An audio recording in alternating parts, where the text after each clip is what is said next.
Olha, desde 2016, segundo alega o sindicato da categoria, os servidores municipais de São Luís reivindicam diálogo com o executivo municipal. Em conversa aqui no Bastidores, o prefeito Eduardo Braide sinalizou abertura para ouvir as categorias, embora o orçamento aprovado para este ano não inclua uma previsão oficial de reajuste para o funcionalismo. Bom, sobre a situação do servidor, incluindo a tentativa de voltar a sentar à mesa com a prefeitura, eu converso com Rodrigo Sodré, vice-presidente do Sindicato dos Funcionários e Servidores Públicos Municipais. Bom dia, Rodrigo. Obrigado por estar aqui conosco. Bom dia, Cabalau. Sempre uma satisfação. Os servidores públicos municipais agradecem pela oportunidade e a gente vem aqui trazer o recado, a voz do servidor, e são mais de 30 mil servidores que estão nos acompanhando, 120 mil pessoas impactadas diretamente, 10% da população, e o Sinfusp agradece.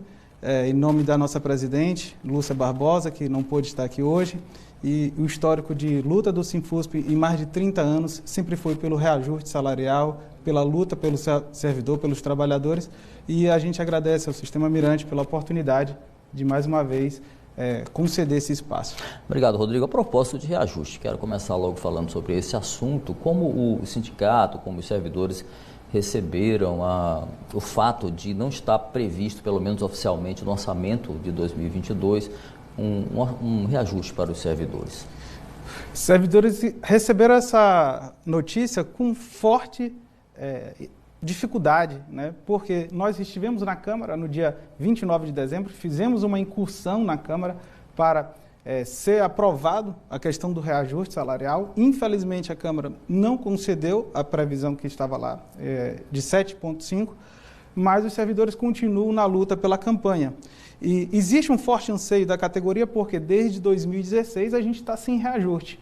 E estar sem reajuste para o servidor é um problema extremamente grave. Imagina, o servidor, desde 2016, com o mesmo salário, tendo que comprar ali o arroz, o pão, tudo isso subiu de preço. E nós precisamos sentar à mesa com o prefeito, dialogar com o prefeito sobre essas questões. A dificuldade que a gente tem enfrentado é essa questão do diálogo, da falta de diálogo que nós precisamos sentar e conversar.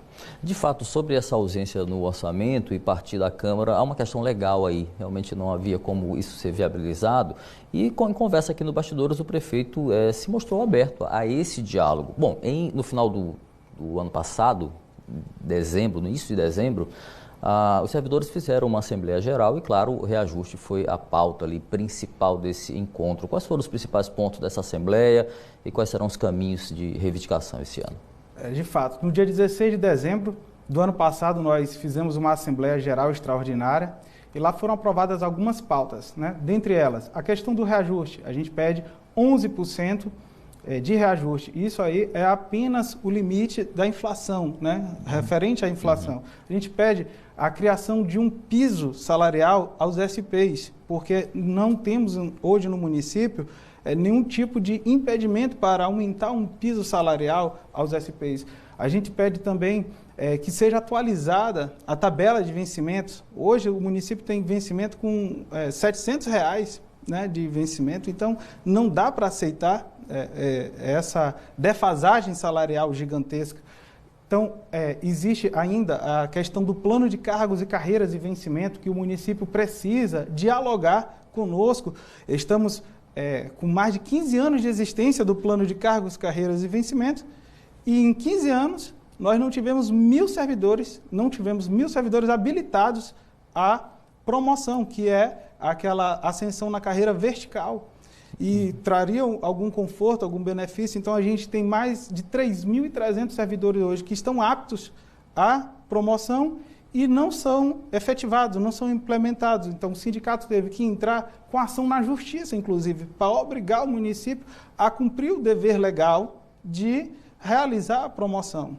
E hoje, a gente tenta, através de todos os meios, inclusive a gente foi ao Tribunal de Contas do Estado, fazer uma consulta, e o Tribunal de Contas falou que não havia nenhum impedimento legal para tanto, e a Lei Complementar 173, que foi grande alvo de, vamos dizer assim, de manutenção, de achatamento, inclusive até de arroxo, né, salarial, porque os servidores não puderam, no ano passado, aumentar os seus vencimentos em decorrência do impedimento de aumento de despesa. Sim. Então, nós precisamos discutir isso com o município. Sim. Né? Só a propósito, Rodrigo, só para a gente deixar um pouco claro, de 2016 até então, sem um reajuste oficial, de fato, quanto isso representou em perdas salariais, considerando o básico, a inflação anual, por exemplo? Mais de 39%. De 2016 a 2021, se somarmos esse período, a gente está falando isso só em termos inflacionários, né? Oficiais. São 39% de perda salarial. E isso impacta diretamente na questão do servidor, porque ele fica, obviamente, endividado. A gente vai ter aí mais de 60% dos servidores ganhando aí um salário mínimo, para você ter ideia, no município. 80% desses servidores, eles contraem empréstimo, então o empobrecimento a curto, médio e longo prazo.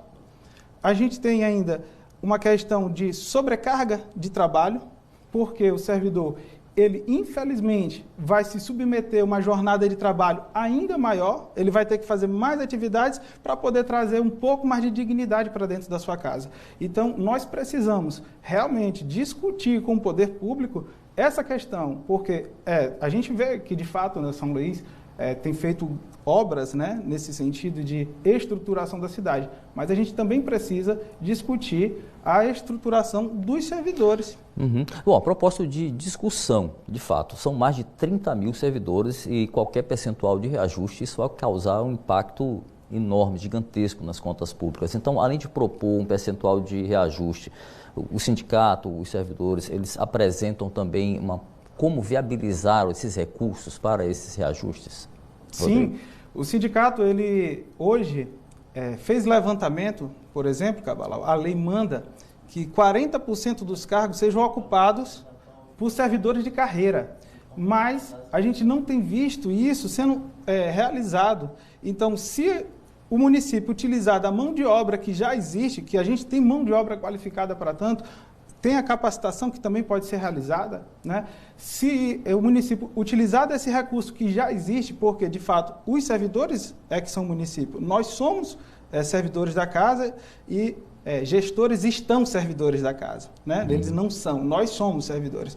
E quando ele utiliza esses 40% que a lei manda, isso já traz um impacto menor, né? Você não vai ter que botar novas pessoas. Então, o que a gente precisa também é trazer essa solução, como essa que a gente tem falado, e também discutir a folha. Nós já pedimos a folha de pagamento para o município para a gente poder discutir e saber onde é que estão os limites e orçamento também para ser discutido. Eu quero tratar de 2 pontos antes da gente finalizar. O primeiro, os sindicatos, basicamente, os servidores, dependem da boa vontade do gestor para sentar à mesa para dialogar.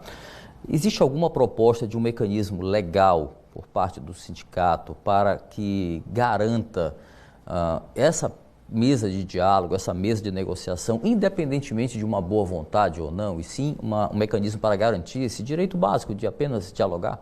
Sim, o sindicato já elaborou uma proposta, né, de projeto de lei em que vai ser enviado ao prefeito, né, ali uma solução para evitar tensionamento, evitar que o reajuste, por exemplo, salarial seja preterido, né, porque imagina, 6 anos sem reajuste, porque depende da boa vontade do prefeito ou de qualquer um gestor que esteja sentado lá. Se ele não tem nenhum mecanismo que o obrigue, então é muito mais difícil e o sindicato e os trabalhadores vão precisar fazer um grande esforço para conseguir abrir uma mesa de negociação. Mas a gente já elaborou uma proposta, já tem mesa, foi já passado para a Secretaria de Governo, inclusive, para que a gente consiga estabelecer condições com clareza, com prazo e com data para fazer a questão da abertura da mesa de negociação. Seria um projeto de lei? É uma proposta de projeto de lei. Projeto de lei. Porque nós, enquanto sindicato, não podemos, vamos dizer assim, fazer um projeto de lei. A gente faz uma proposta, encaminha ao prefeito e aquilo ali se abre uma discussão e isso gera segurança para ambos os lados, tanto ao executivo quanto aos servidores. Uma última pergunta para encerrar nossa conversa. Fala-se muito que a paralisação das atividades, a greve, é um dos principais mecanismos que o servidor tem de reivindicação. Só que a paralisação do serviço, via de regra, ela provoca prejuízos para a sociedade e também a falta de apoio da própria sociedade, porque causa revolta, enfim. Considerando essas situações, a greve ou paralisações são consideradas como mecanismo para o servidor se fazer ouvir este ano, por exemplo? Cabral, não é o que se deseja, o tensionamento em momento algum, mas se os servidores permanecerem sendo ignorados, é provável que haja a suspensão da prestação de serviço. Nós não desejamos isso e é para isso que nós estamos todos os dias empenhados para a abertura da mesa de negociação. É claro que se o servidor permanecer mais um ano dessa maneira, sendo completamente ignorado, no sentido de discutir a questão de melhorias salariais, essa é uma viabilidade, é uma porta, porque a única arma que o trabalhador tem é a suspensão da prestação de serviço. E isso traz enorme prejuízo à sociedade, enorme prejuízo também aos trabalhadores. Rodrigo Sodré, vice-presidente do Sindicato dos Funcionários e Servidores Públicos Municipais aqui de São Luís. Obrigado por nossa conversa.